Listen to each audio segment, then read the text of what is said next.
Le bon pasteur ouvre la porte de la vie.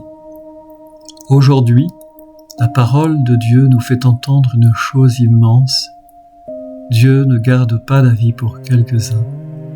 Il l'ouvre, il l'offre. Il l'étend plus loin que nos frontières, plus loin que nos habitudes, plus loin même que nos catégories religieuses. Dans les Actes des Apôtres, Pierre découvre que l'Esprit Saint ne laisse pas enfermer. Ce que Dieu donne à Israël, il le donne aussi aux nations. Alors, l'Église s'émerveille. Même aux nations, Dieu a donné la conversion qui fait entrer dans la vie. La conversion n'est donc pas d'abord une performance morale, elle est une entrée dans la vie de Dieu. Et le psaume répond comme une soif. Comme un cerf altéré cherche l'eau vive, ainsi mon âme te cherche, toi mon Dieu. Au fond de l'homme, il y a cette soif, une soif que rien ne peut vraiment combler, ni la réussite, ni la sécurité, ni les paroles humaines. L'âme cherche Dieu parce qu'elle vient de Dieu. Puis, Jésus révèle le cœur de cette vie. Moi, je suis le bon pasteur. Le bon pasteur donne sa vie pour ses brebis. Le Christ n'est pas un berger lointain. Il ne dirige pas depuis la distance. Il entre dans la nuit de ses brebis. Il connaît leurs blessures, leurs égarements, leurs peurs, et surtout, il ne fuit pas quand vient le danger.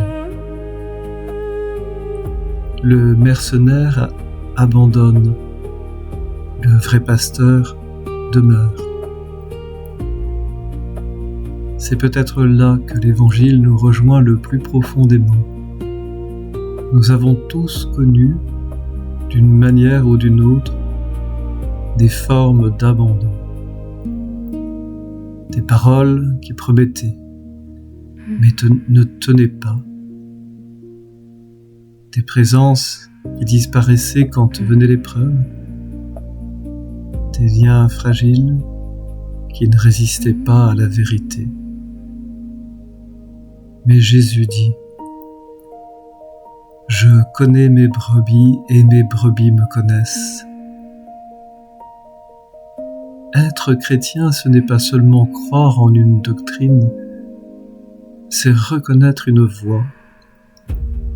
C'est apprendre, peu à peu, à distinguer la voix du Christ au milieu des voix qui dispersent, accusent, inquiètent ou séduisent.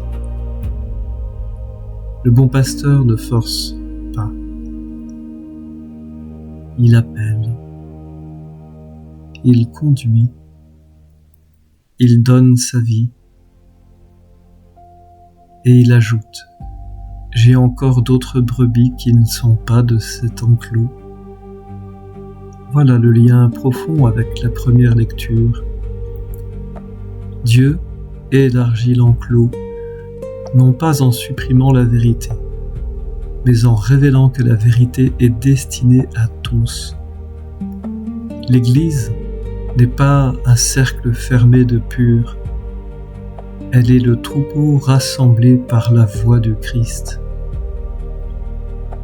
Le bon pasteur ne rassemble pas par la peur, il rassemble par l'amour, il rassemble par le don de sa vie. Alors, aujourd'hui, la question devient simple. Quelle voix est-ce que j'écoute ? Celle de la peur ? Celle du jugement ? Celle de la fuite ? Ou celle du pasteur qui me connaît et qui m'appelle vers la vie ? Le Christ ne vient pas seulement chercher les forts, il vient chercher les assoiffés, ceux qui disent avec le psaume « Envoie ta lumière et ta vérité, qu'elle guide mes pas ». Et cette lumière a un visage, Jésus. Cette vérité a une voix, celle du bon pasteur. Cette vie a un passage, la conversion du cœur.